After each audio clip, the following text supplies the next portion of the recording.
Table, hein, tout est lavé. Après, j'utilise donc une fiche technique. Donc, normalement, les fiches techniques, c'est par rapport aux soins du visage. Mais moi, j'aime bien avoir des traces parce que j'aime bien avoir du recul pour savoir. Parce que moi, mon but, c'est que l'épilation dure le plus longtemps. Moi, c'est ma satisfaction que la cliente me dit « Oh là là, j'ai pas de poils sous peau, je suis venue au bout de 5 semaines. » C'est mon but. Donc, en fait, je me prépare une petite fiche. Je pose des questions aux clientes. Donc, la cliente, en général, je leur demande quel est le mode d'épilation, est-ce qu'elle s'hydrate la peau. Tout ça va me donner des indices pour que je puisse après travailler. Une fois que tout ça est OK, je désinfecte les zones à épiler.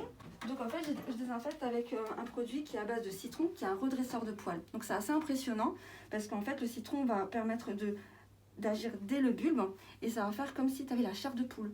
Donc ça les redresse, donc même les petits poils font qu'ils se redressent. Donc le citron désinfecte et en plus, l'action est très intéressante. Je fais un brossage de peau à sec.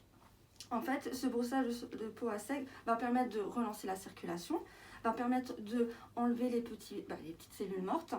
On a utilisé ce matériel parce qu'en fait, c'est plus hygiénique. Parce qu'à la base, normalement, c'est les brosses qu'on utilisait à l'époque, les grands-mères, nos grands-mères.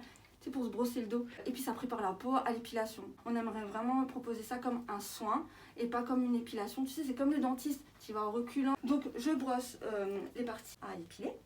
Ensuite, je fais donc l'application à la spatule. Une fois que l'épilation elle est faite, et ensuite je passe des serviettes chaudes. Souvent ce qui arrive, c'est qu'elles te mettent de l'huile. Ouais. Et il y a des poils, et c'est tant pis pour toi parce que du coup elle peut pas repasser la cire dessus. Donc en fait voilà, je fais tout ce que j'aimerais qu'on fasse en fait. C'est ça. Je veux vraiment que ça soit confortable, je veux vraiment que.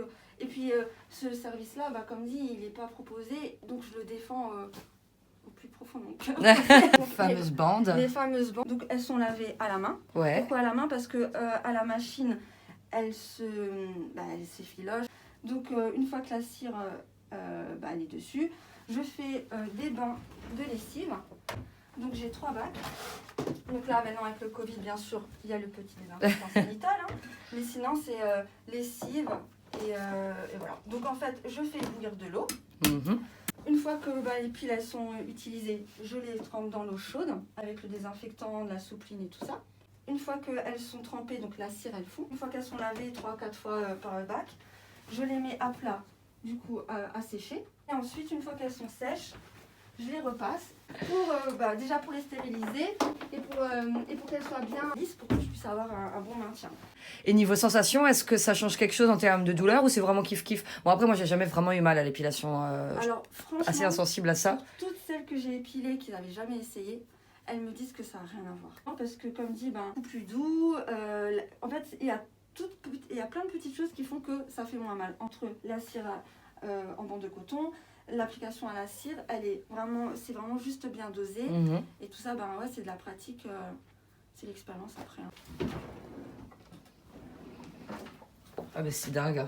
Avant, après.